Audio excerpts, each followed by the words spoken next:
आती रहेंगी बहारें, जाती रहेंगी बहारें।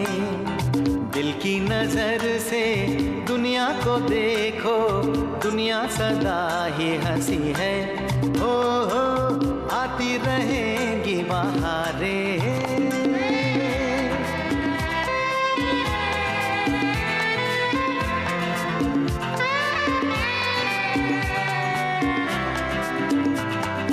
हंस हंस के सब दर्द भुला दे, हर गम को खुशियों की दुआ दे। गीत वफा के प्यार की सरगम बन के रहेंगे दिलों में सदा हम। है मुझे यकीन जीना है यही, इसी को कहे जिंदगी। हो आती रहेंगी बहारें, जाती रहेंगी बहारें। आती रहेंगी बहारें, जाती रहेंगी बहारें। तुम्हारी सारी सच्चाई मेरे सामने आ गई। आप अपने पति के बारे में जो कुछ भी सोच रही हैं वो बिल्कुल गलत है। अगर ये चाल तुम जीतती हो तो तुम्हें निखिल से शादी करनी होगी। मुझे निखिल से शादी कर लेनी चाहिए। इस हॉस्पिटल में एक डॉक्टर खुद कैंसर का मरीज है।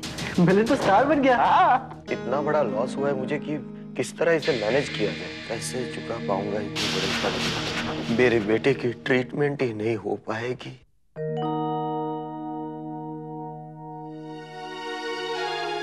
आज अगर आप लोग होते तो मुझे किस चीज की परवाह थी, लेकिन आज इतने सालों बाद ऐसी संकट की घड़ी में मैं अपने आप को बहुत ही अकेला महसूस करता हूं। आज मुझे आपके आशीर्वाद की सख्त जरूरत है।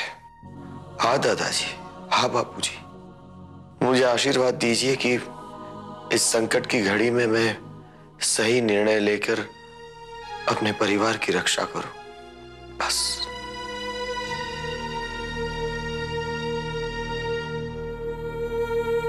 जय श्री कृष्ण।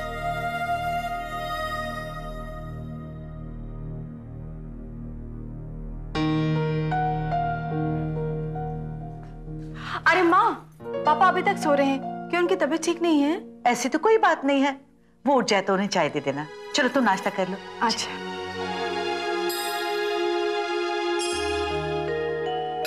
मेरे परिवार पर कोई मुसीबत ना आ जाए प्रभु। आज जो स्थिति मेरे सामने है उसमें आपके अलावा मेरा और कोई सहारा नहीं। बस अपनी कृपा दृष्टि इस परिवार पर बनाए रखना।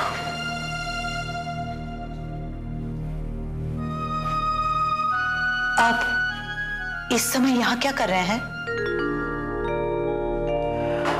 अपने प्रभु से प्रार्थना कर रहा हूं कोकी। सब कुछ ठीक तो है ना? हाँ, क्यों? नहीं, पता नहीं आज सुबह से आप कमरा बंद करके क्या कर रहे हैं। अगर ऐसी वैसी कोई बात हो तो प्लीज मुझे बताइए।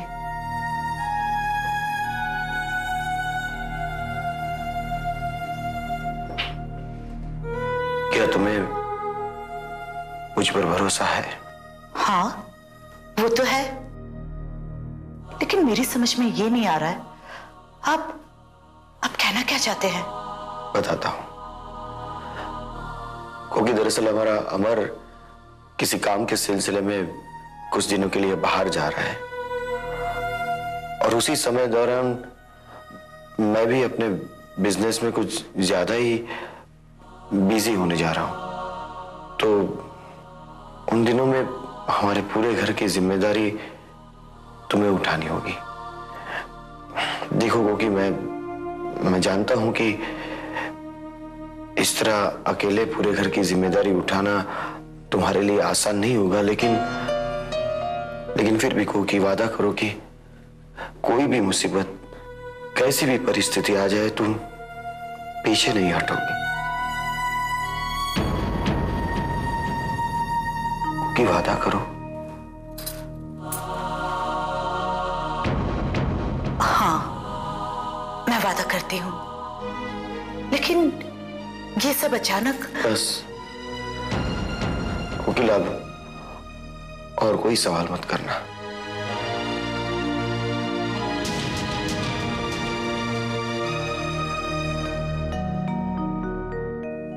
मैंने तुम्हें साक्षात रूप में तो नहीं देखा,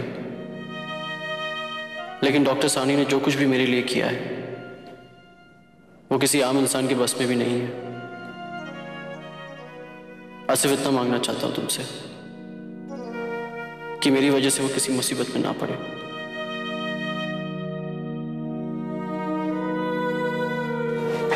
सर मीटिंग में क्या हुआ? सर प्लीज बताइए क्या हुआ? इस बात का डर था, वही हुआ नोएल। क्या? डॉक्टर पल्लवी ने एविडेंसेस ट्रस्टी के सामने रख दी और सारी बात बता दी। यानी मेरी वजह से आपका करियर और आपकी पोजीशन दोनों खतरे में पड़ गई? नहीं कुमार, देखो ये कुछ ही दिनों की परेशानी है, सब ठीक हो जाएगा, तुम परेशान मत हो। सर मेरी परेशानियां दूर करते करते आज आप पे ये मुसीबत आई है और अब मेरी वजह से आपको अपनी पोस्ट से भी हटना पड़े। ऐसा कुछ नहीं होगा।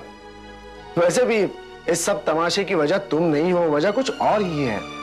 और वैसे देखा जाए तो हुआ ही क्या है, मेरे पास बात कहने के दूसरे चैनल्स खुले हुए हैं, मैं दूसरे ट्रस्टी से बात कर लूंगा।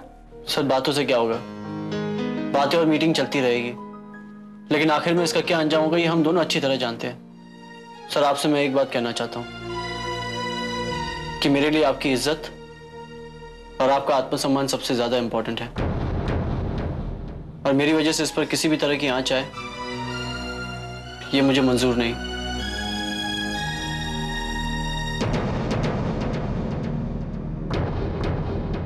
मैं जानता हूं अमर, ये सब चीजें तो कोशिश करने पर इंसान दोबारा भी पा सकता है, लेकिन किसी की जिंदगी दोबारा हासिल नहीं की जा सकती, और मेरे लिए तुम्हारी जिंदगी ज्यादा इंपॉर्टेंट है। उसके लिए मैं अपना सब कुछ दांव पर लगा सकता हूं अमर, सब कुछ। बात करना ठीक है? हाय चिंटू बेटा। हाय। ओह बड़ा हो गया है। हाय अंजू। हाय अंकल, आपको पता है मैं आपके लिए कितना वेट कर रहा था? चिंटू बेटा तुम्हें पता है मेरी शूटिंग खत्म होते ही मैं सीधे घर गया, अपना सामान रखा, तुम्हें मिलने आया हूँ। क्या बात है, बहुत जल्द लौट आए शूटिंग से? हाँ, आउटडोर शेड्यूल सिर्फ 2 दिन का था, बाकी की शूटिंग वहाँ मुंबई में ही होगी। अरे वाह, तुम्हें भी शूटिंग देखने आऊंगा। अगर तुम शूटिंग देखने आओगे पढ़ाई कौन करेगा? पढ़ाई हर रोज क्या करने की? ठीक है। अंकल आप मेरे लिए क्या लाए हो? तुम्हारे लिए एक रॉबिन हुड वाली कैप लेकर आया हूँ, लेकिन चिंटू दूंगा तुम्हें बाद में। हाँ, लेकिन तुम मुझे क्या दोगे? हाँ, थैंक यू। वेलकम। तो फिर इसी बात पे उस रेस्टोरेंट में चलें? हाँ। चलें अंजू? कब?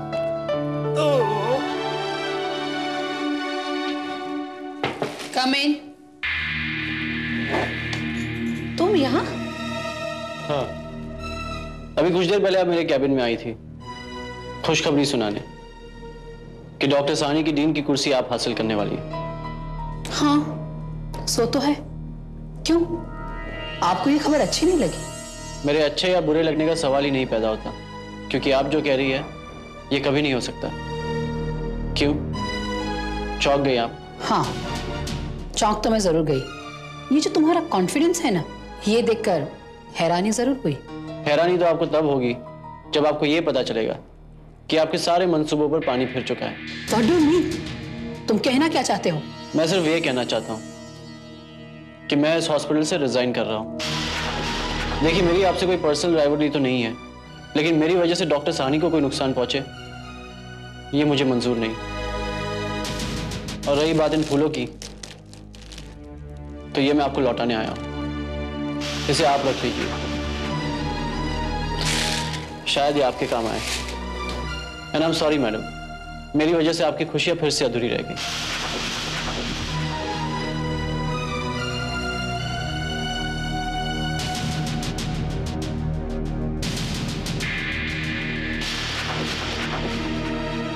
क्या लगा लेते तुम अपने कपड़ों पे? मम्मी, मैं तो कार्टून में खेल रहा था। अच्छा। चिंटू बेटे, तुम्हारे लिए पेस्ट्री। आपके लिए? हाँ, हम लोग पेस्ट्री नहीं खाएंगे, हम लोग कॉफी पियेंगे। वो देखो आ गई, तुम पेस्ट्री खाओ। मिल अंकल, मैं बड़ा कब होऊंगा? चिंटू बेटे, बड़ा होने की क्या जल्दी है? इतनी जल्दी है? अब मुझे भी आपके तरह सुपर हीरो बनना है। हाँ, पर तुम तो सुपर हीरो हो, मेरे सुपर हीरो।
अंजू, क्या हुआ?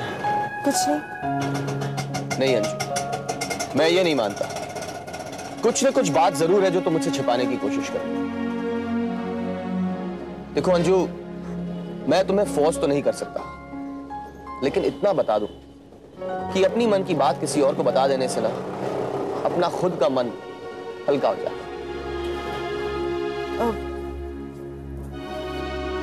मिलिंद, मुझे लगता है कि पापा मुझसे कुछ छुपा रहे हैं। क्यों? ऐसा क्यों लग रहा है तुम्हें? काफी दिन से बहुत परेशान है। जब भी मैंने उनसे परेशानी की वजह पूछनी चाहिए तो उन्होंने साफ इनकार कर दिया। माँ बाप अपने परेशानियों से अपने बच्चों को परेशान नहीं होने देना चाहते। मैंने पापा को इतना उदास, इतना परेशान पहले कभी नहीं देखा। मुझे बहुत डर लग रहा है। अंजू, अगर ऐसी कोई भी बात है ना, तो अंकल से कह देना कि मैं हमेशा उनकी मदद करने के लिए तैयार हूं।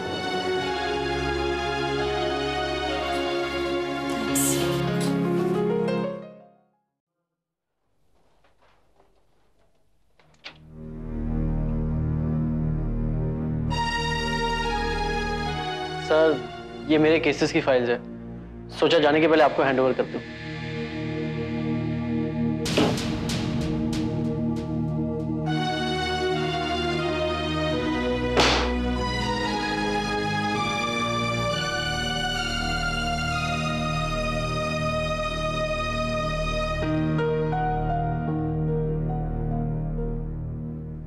तुम्हें ये सब करने की क्या जरूरत थी? रेजिग्नेशन देने से पहले ये तक नहीं सोचा कि तुम्हारा करियर तुम्हारे लिए कितना इंपॉर्टेंट है? कैसा करियर सर? करियर के लिए इतनी लंबी जिंदगी भी तो होनी चाहिए। ये तो टूटी हुई कश्ती में बैठकर 7 समंदर पार करने के सपने देखने वाली बात हुई, है ना? मत करो ऐसी बातें मत करो अमर। सर, आप भी सच्चाई से भागने की कोशिश कर रहे हैं। जानते हो अमर, जब मैं तुमसे पहली बार मिला था तो मुझे ऐसा लगा था जैसे मैं अपने आप को तुम्हारे अंदर देख रहा हूं। जो मैं हासिल नहीं कर पाया वो तुम कर लोगे। पर आज ये महसूस हो रहा है कि इस दुनिया में इंसान सब कुछ हासिल नहीं कर पाता। मैं सच्चाई से भागने की कोशिश नहीं कर रहा हूं। ये सोच रहा हूं कि आखिर इंसान सपने क्यों देखता है? क्यों? तुमने आज जो किया है उससे मुझे ऐसा लग रहा है जैसे आज मैं हार गया। तुम अगर ये डिसीजन नहीं लेते तो बेहतर होता। सर, मैंने बहुत सोच समझ कर ये डिसीजन लिया है और अब तो मुझे और भी बहुत सारे डिसीजन लेने हैं। लेकिन तुम अपना इलाज तो करवाओगे ना? सर, आप तो सब कुछ जानते हैं। ये भी जानते हैं कि इस बीमारी का कोई इलाज नहीं, फिर भी आप मुझसे ऐसा सवाल पूछ रहे हैं।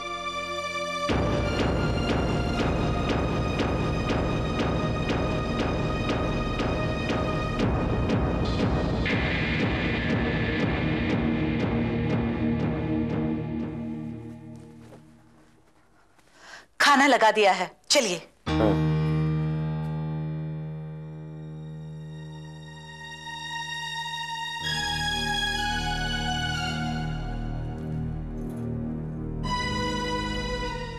आप क्या छिपा रहे हैं मुझसे? ऐसी कौन सी बात है जो आपको खाए जा रही है? कुछ नहीं कुकी, यूं ही बिजनेस में कुछ प्रॉब्लम है, उसी के बारे में सोच रहा था। बिजनेस के प्रॉब्लम्स आज से नहीं, सालों से मैं देख रही हूं। लेकिन ये बात कुछ और है, मैं दावे के साथ कह सकती हूँ। कोकी तुम बेकार में ये सब सोच रही हो, ऐसी कोई बात नहीं। नाना, अरे नाना। चिंटू बेटा। नाना, आपको पता है मिलन अंकल ने मुझे क्या दिया? क्या दिया? डोनाल्ड डक की गर्लफ्रेंड। और उन्होंने मुझे पेस्ट्री भी खिलाया था। और हम लोग ने खूब मजा किया। अच्छा, तो तुम मिलिन से मिलने गई थी, क्या जरूरत है उससे मेलजोल बढ़ाने की?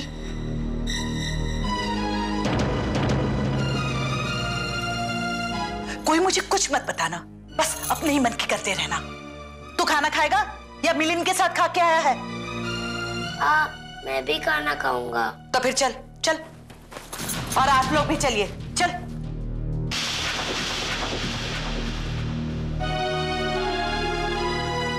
पापा वो मिलिन ने कॉफी पीने के लिए बुलाया था। कोई बात नहीं, मिलिन को तो हम इतने सालों से जानते बेटा, अच्छा लड़का है। और फिर हमारे अमर का दोस्त भी तो है। चलो खाना खा।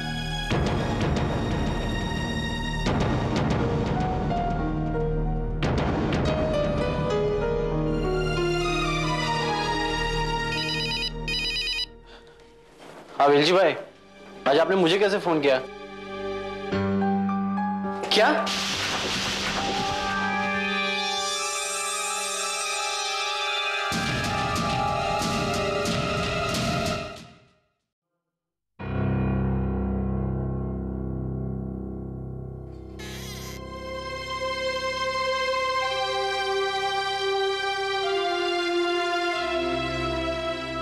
क्या बात है बेटे अमर, आज हॉस्पिटल से जल्दी आ गए?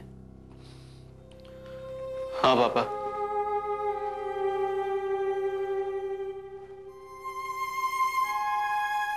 आप शायद बिजी हैं? नहीं बेटे, ऐसे कोई खास बात नहीं है, बस यूं ही रूटीन हिसाब किताब कर रहा हूँ। मेरी वेलजी भाई से बात हुई।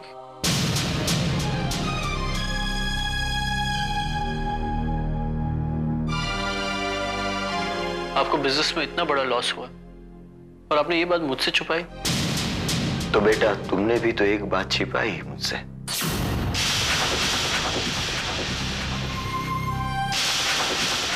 जो इस बात से ज्यादा इंपॉर्टेंट है और बड़ी भी है। छिपाई ना? मतलब आपको पहले से सब पता था? हाँ, जानता था मैं। बेटे मैं तो सब कुछ जानता हूं, लेकिन जानकर भी अनजान बनने के लिए तेरे इस बाप को अपने कलेजे पर कितना बड़ा पत्थर रख के जीना पड़ा है, उसका अंदाजा नहीं है तुम्हें। क्यों? बोल अमर, आज बता तू कि क्यों तूने ऐसा किया अपने बाप के साथ? अपने ही बेटे की तकलीफों को दूसरों से जानने के लिए तुमने मुझे मजबूर क्यों किया? हाँ अमर, क्यों किया मजबूर?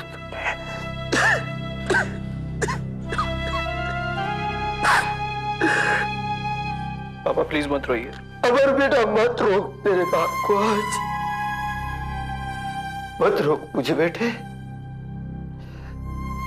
जिन आंसुओं को मैंने इतने दिनों तक मेरी झूठी हंसी के पीछे छुपा रखे थे, उसे इस कैमरे में तुम्हारी यादों को कैद करके रख लूं, ताकि तुम्हारी गैर मौजूदगी में इसे देखकर अपना मन बहलाया करूं और ये महसूस किया करूं कि मेरा बेटा मेरे पास है।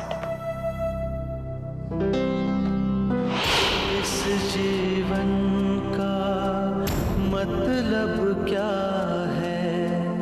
दर्द जिगर है सजा है, क्यों हमें मिली ऐसी जिंदगी हर पल की बेबसी हो। आती रहेंगी बहारें, जाती रहेंगी बहारें।